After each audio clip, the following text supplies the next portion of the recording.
السلام علیکم ورحمۃ اللہ وبرکاتہ۔ دوستو آج 27 جنوری 2024 بروستنی چل، اس وقت ہم مدینہ منورہ میں ہیں اور مدینہ منورہ کے جس مقام پر اس وقت میں ہوں، میں آپ کو بتا دوں کہ یہ جو آپ دیکھ رہے ہیں یہ جبل احد ہے، احد کا پہاڑ ہے۔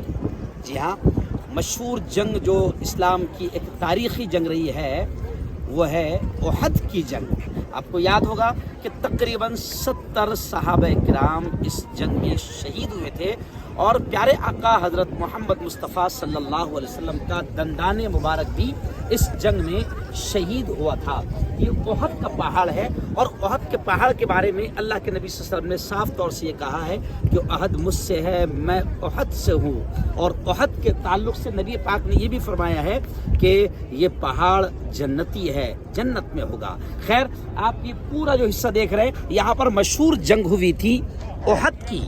اور اب میں آپ کو تھوڑا سا یہاں پر یہ پورا احد پہاڑ ہے، پورا احد پہاڑ ہے۔ اور اب یہ جو حصہ میں زوم کر کے آپ کو بتا رہا ہوں، یہ حصہ ہے اس پہاڑی کا جہاں پر اللہ کے نبی صلی اللہ علیہ وسلم نے تقریباً 50 ایسے صحابہ جو بہترین تیر انداز تھے، ان صحابہ کو اللہ کے نبی صلی اللہ علیہ وسلم نے اس پہاڑی پر کھڑا کیا تھا کہ آپ کو یہاں سے تیر اندازی کرنا ہے، دشمنوں پر، کفار پر تیر چلانا ہے۔ اور یہ بھی کہا تھا کہ جب تک میں اشارہ نہ کروں، جب تک میں حکم نہ دوں، اس پہاڑ سے نیچے نہ آنا۔ لیکن تھوڑی دیر کے بعد میں منظر تھوڑا سا جنگ کا بدل گیا اور کفار مکہ شکست کھا کر بھاگنے لگے اور یہاں سے نکلنے لگے۔ تھوڑی دیر کے بعد صحابہ کرام جو وہاں موجود تھے ان کو ایسا محسوس ہوا کہ اب ہم پوری طریقے سے جنگ جیت چکے ہیں۔ اور جو لشکر کفار کا بھاگ رہا تھا، میں آپ کو بتا دوں کہ مشہور صحابی رسول جنہیں اللہ کے نبی نے سیف اللہ، اللہ کی تلوار کا لقب دیا تھا، خطاب دیا تھا، حضرت خالد اس وقت کفار مکہ کے ساتھ میں پیارے آقا صلی اللہ علیہ وسلم اور صحابہ کے خلاف لڑ رہے تھے۔ انہوں نے جب دیکھا کہ یہ پہاڑی یہاں پر 50 صحابہ کھڑے رہ کر زبردست انداز میں تیر اندازی کر رہے تھے، یہ وہاں سے کچھ صحابہ یہ سمجھے کہ اب تو جنگ ختم ہو چکی ہے، کفار جا چکے ہیں، جنگ ہار چکے ہیں کفار، ہم جیت چکے ہیں۔ تو صحابہ اس پہاڑی پر سے اترنے لگے اور تقریباً 38 وغیرہ کے قریب جو ہے صحابہ وہاں سے نیچے اتر گئے۔ جیسے ہی خالد بن ولید بڑے ذہین تھے اور بڑے جنگجو تھے، اپنی زندگی میں جس جنگ کی انہوں نے قیادت کی وہ کبھی جنگ نہیں ہارے تھے۔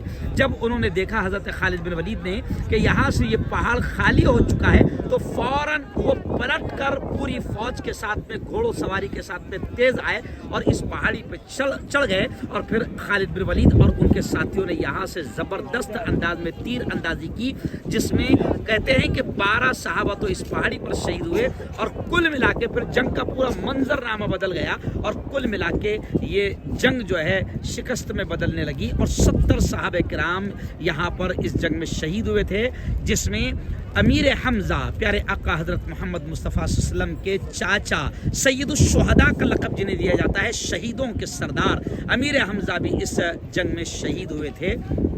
یہاں پر 70 صحابہ کرام کو باقاعدہ مجموعی طور پر 3 صحابہ کی قبریں الگ ہے، جس میں امیر حمزہ ہے، اور ایسے ہی تقریباً 67 صحابہ کی قبر اجتماعی قبر ہے۔ ابھی ہم وہاں پر جائیں گے، وہاں پر ہم ایصال ثواب کچھ آیتیں پیش کریں گے اور دعا کریں گے۔ یہ ہے جبل احد جو وائرل نیوز کے ذریعے سے میں آپ کو پورا ابھی زوم کر کے دکھا رہا ہوں۔ یہ وہ پہاڑی ہے جہاں پر صحابہ کھڑے تھے، جہاں پر پیارے آقا صلی اللہ علیہ وسلم نے کہا تھا کہ تم نے یہیں پر کھڑے رہنا۔ اور یہ پورا جبل احد ہے جسے جنتی پہاڑ کہا جاتا ہے۔